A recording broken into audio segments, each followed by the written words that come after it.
News for Wednesday, January 16th. I'm Denise Douglas. So glad you could join us this evening. Well, topping our news tonight, Governor Larry Hogan takes the oath of office.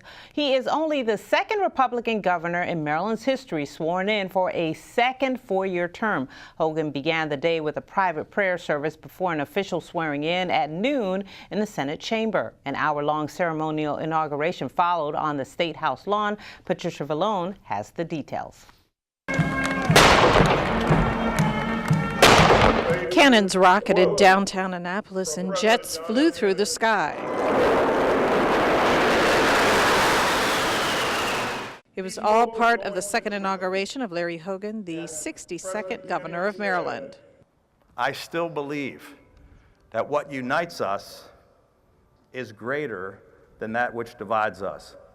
And to those who say that our political system is too broken and can't be fixed, I would argue that we have already shown a better path forward.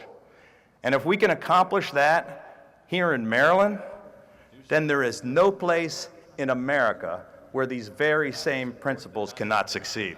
Oddly enough, welcoming remarks were made by a Democrat, and Hogan's featured speaker was former Florida Governor Jeb Bush. I think Governor Larry Hogan is the best example in public life today, making efforts each and every day to less coarsen our culture, to make it stronger, more loving.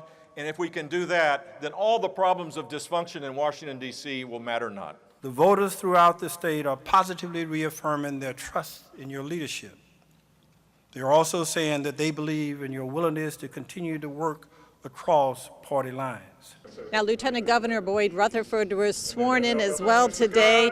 A very special VIP reception will be held at MGM National Harbor tonight at 7 p.m. From Annapolis, I'm Patricia Vallone, CTV News.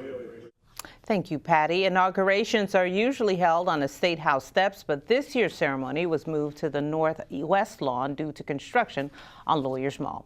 Well, nearly 50,000 furloughed federal workers are being called back to work without pay as the government shutdown drags on. The Trump administration made the announcement on Tuesday.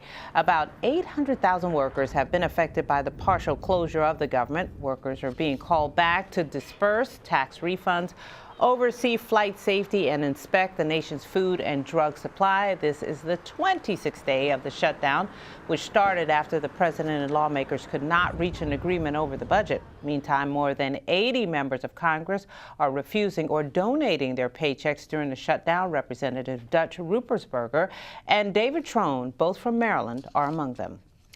More than 50,000 TSA employees are currently working without pay because of the shutdown. While more than 6% of employees have been calling out sick across the nation, security operations at BWI Marshall are still proceeding as normal. According to airport spokesperson Jonathan Dean, TSA checkpoint wait times have not been longer than usual.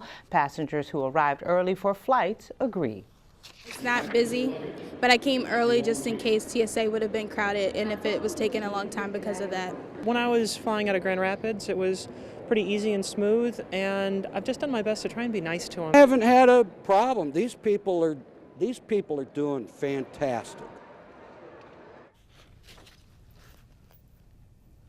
Meanwhile, workers at the second largest airport in the nation are asking for better working conditions. At a rally today in front of BWI, subcontracted employees protested. Many are saying they have not received a raise in years, and some are standing in solidarity with TSA workers. Oh, well, I've been here 18 years, and the last 18 years it's been totally understaffed. There's never been enough work here. I haven't received a pay in the last 10 years. I haven't got a raise in the last 10 years. There are currently 14,000 employees at BWI. A rush hour crash in Springdale leaves one person dead. The accident occurred around 8 this morning at Martin Luther King Highway and Whitfield Chapel Road. Police say a car traveling westbound on MLK collided with a second vehicle attempting to turn left on Whitfield Chapel. A female driver was rushed to the hospital and later pronounced dead. Anyone with information on the crash is asked to call police.